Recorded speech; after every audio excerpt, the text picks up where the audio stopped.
Hey everyone, welcome back to OCD Recovery's YouTube channel, where today I'm going to talk about the fears surrounding being a toxic and/or bad person.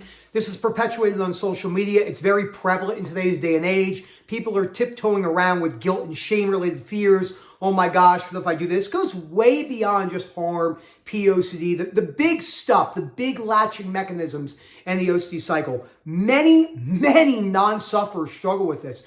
That have severe guilt. I have friends of mine that have no OCD at all, but they struggle with this. Fear of making a mistake and then thinking about what they did and ruminating over that. So before I get started, Phil at OCDrecovery.com. Please come to one of our webinars, 8:30 p.m. UK time. We're actually doing, I believe, 2 next week or the week after that before I go away for Christmas holidays, back to back on a Tuesday and a Wednesday. So Phil is how you get in touch about that, about the one-to-ones. A lot of fun. Please don't sit in silence. We work all over the world. If it comes down to it, we do translator calls. You have a community, go into the WhatsApp groups, etc. So the most important thing, when you go to our reading list at OCDrecovery.com, underneath the resource tab, there is a book. Okay, this book right here, which is called The Myth of Self-Esteem, How Rational Emotive Behavioral Therapy Can Change Your Life Forever by Dr. Albert Ellis. Now, Albert Ellis started off as a psychoanalyst, which still a lot of people do today. Analysis has some benefit, but it really doesn't do what most people believe. How do we know this? Because people will end up staying in psychoanalysis type thing, seminars or group calls or coaching every Wednesday for 20 years and make no progress, diving into their past. And I'm not saying looking into your past can't give you insight, but the best example to ever use about why you don't ever need, for the most part, to spend the majority of looking into why you are the way you are into your past is this example by Albert Ellis. If you are an instructor for a sport, let's use tennis, and I come in to see you and I show you my forehand, and I say, how's my forehand? And you say, your forehand sucks. You don't say, well, let's meet Monday, Wednesday, Friday from 12 p.m. to 1 p.m. and talk about for 3 months, did you learn from your sister? Were you 9 years old? What was the weather outside? Were you traumatized on this day of the week before? Did your mom yell at you? Did your dad call you fat? You wouldn't do that. You would say your forehand sucks and let's go forward from there. So again, that's a crude, blunt example, but there's so much merit in that example when you're showing why people do not need to do so much trauma therapy and unwinding. It does not have the long-term results that we think, and it's really bad for OCD and anxiety recovery. I have to start off that video talking about that because the amount of people who are stuck in that, because if you look at something such as, this happened to me, and then I did something to someone, and it's because of my trauma. Although there could be some truth in that, you're acting like it's something outside of your ability to change. That's the problem, and it keeps you in the victim mindset. That doesn't mean there's not compassion, empathy for what happened, but it can really keep you stuck in a cycle where you don't get better. So let me open up the first part of chapter 4, which is called Psychotherapy and the Value of a Human. Almost all modern authorities on psychotherapy believe that people's estimation of their own value or worth is exceptionally important. And if they seriously go against themselves or have a poor self-image, they will impair their normal functioning and make themselves miserable in many significant ways. I can't be a toxic person. I have to be this way. Whether it's in your religious context, the people you hang out with, whether it's a group of moms you hang out with, maybe it's your coworkers, etc.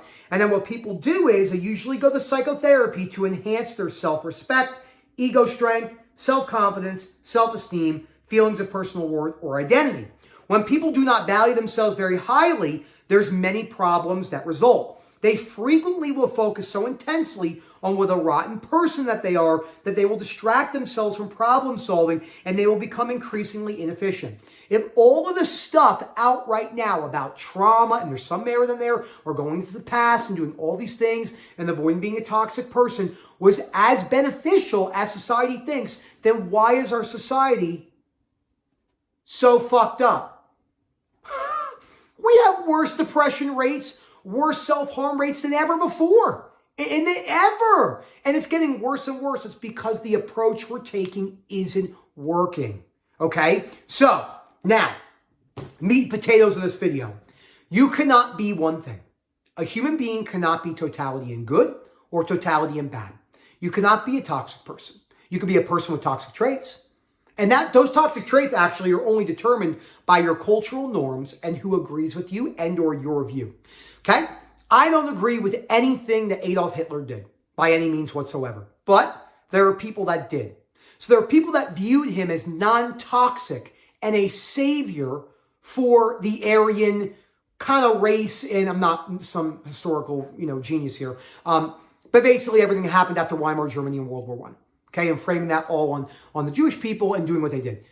Heinrich Himmler and Goebbels, the head of the I believe he was the head of the Air Force and the SS, they thought what he did was really good. They didn't view him as toxic. Even though everyone else who was killed, unfortunately, in Auschwitz and Dachau and all the other gas chambers and in World War II, viewed Hitler and everyone in the SS as horrifically toxic. I'm not saying I agree either way. I obviously think that doing what happened in World War II is so horrendous in that way. Well, I guess I would disagree with those actions severely. But that is why you cannot be entirely a toxic person.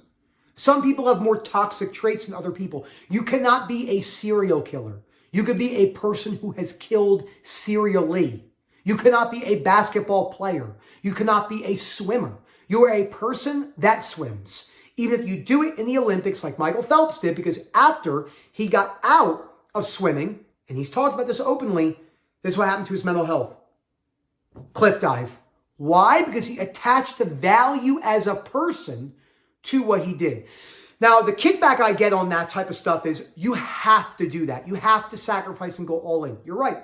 You have to do anything at that level. But that doesn't mean you have to attach your personhood to it if you know what you're doing when it comes to belief systems. So when it comes to being a toxic person, we had to start off with that in the meat and potatoes of this topic, because you cannot be a toxic person. You cannot be a bad person. You can only be a person that you believe and or society believes, because there's different angles of this. You might do something that you don't view as toxic, okay? I would yell at people and be like, fuck you, blah, blah, blah. I didn't view that as toxic. I just thought I was right and you were wrong, and I'm going to show you why you're an idiot. Everyone else around me viewed that as toxic. Or you could do something where you latch on it with guilt and shame and say, I'm a toxic, horrible person, while all your friends and family are reassuring you, telling you that's a normal thing to do, which will not let you off the hook. That's why self-reassurance and or outward reassurance does not get you better from OCD. And by the way, reassurance is not really good for anyone. It's understandable, but it goes against the reality of life. Now, that's a hard question, right? If a 4-year-old comes to you, your son, and does something where he trips Susie on the schoolyard, and he goes, Mommy, I'm a bad person. I tripped Susie on the schoolyard. You're not going to sit down them and give them an Ellis talk from the myth of self-esteem. Their brains are not going to be able to understand that. So you reassure them in those, no, you're okay. It happens all the time. But that's actually not a good way to go about life, because then you grow up moving away from the realities of life and not looking at things from unconditional self-life, other acceptance, which causes a plethora of problems in life if that person is brought up with the ideas of you're a bad person, you're a toxic person, you need to be careful. You need to make sure you don't hurt anyone's feelings. If you hurt anyone's feelings, you're a terrible person. If there's blasphemy involved in the religious context. This is why the one-to-ones are so important. I cannot cover every intricate details of this. I need to talk to the person on the call for multiple calls in a row and see where they're coming from, because someone who lives in a Muslim culture and is a very big supporter of Islam, and there's the five prayers a day, and please correct me if I'm wrong, I think there is the 5 praying a day, and you're using that to pray away while you're being a bad person, that's going to be different from someone that believes in atheistic or not in God in general, in a typical sense, and they did something to wear with their wife.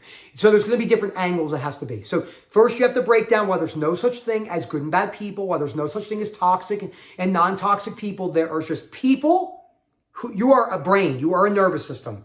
Literally, you from like the anatomy famous in the museum, and I worked in the cadaver lab, and I dissected humans for 18 months in the cadaver lab when I was in Cairo school. So I've seen it all firsthand. I held human brains in my hands, everything. You are a central and peripheral nervous system, okay? You cannot just splash that over with the color blue for good or splash it over with the color red. We are way too complex for that. Way too complex and ever-changing. I don't go into neuroanatomy and neurophysiology, but this is why neuroplasticity and genetics and epigenetics and AI are so interesting, because we don't know shit. Like, we really don't know a lot. You know, we know more than that we ever did in the past, but we still don't really know a lot, because things are about to get wild, especially if you talk to Rob about AI. So you got to look at it from, this is me.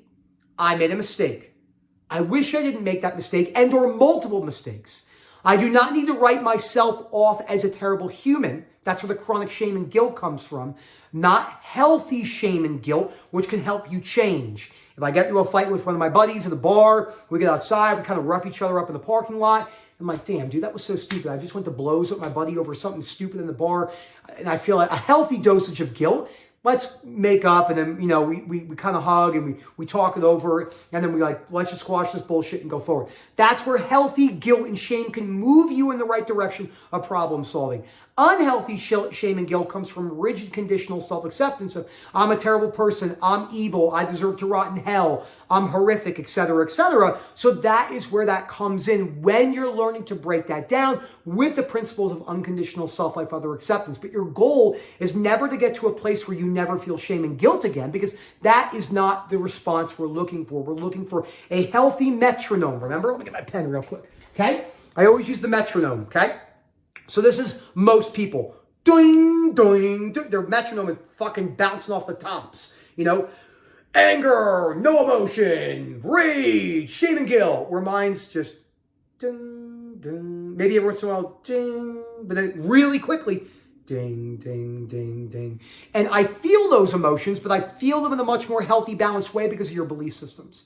I have read at least 100 different psychology and business books where the well-intentioned authors, the most famous authors, you all know who they are, get this everything about personality wrong. Like if you look at the DISC personality, right? And you say someone's a conscientious or a dominator, although there's truth in that, they're coming from belief systems. They're not coming from something outside of your control. There's personality aspects that are more than likely difficult to change, but to say that this person is completely missed. That's why I don't believe in personality tests for the majority of the part, because you're a belief. It should be a belief person test, not a personality test, because there is correlation in that.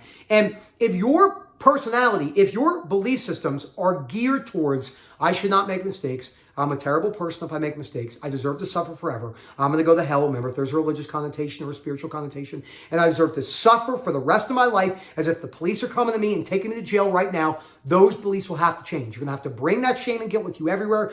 I highly recommend you watching my sensory motor and hyper-awareness videos, which can give you a breakdown in of themselves about the sensations which you can apply. Even though I talk about saliva and breathing, you can use that to correlate that with sensations of shame and guilt. So please reach out, phil@ostrecovery.com. Remember, you have to break down the overarching summary fears of why there's no good and bad people, that even if you were, someone with more toxic traits, even if you were a narcissist genetically, NPD, right? And by the way, there's not nearly as many narcissists as the planet makes you have to believe. Everyone's not a narcissist and not everyone has ADHD. Those are two totally different topics, which I'll be talking about in much more detail over the years. So even if you were a narcissist, even if you gave in the more toxic traits, it still does not warrant extreme chronic shame and guilt because it's not productive and it doesn't help you move you forward. Thank you again, phil@ostrecovery.com. Hope to hear from you soon. And as always, enjoy the rest of your day.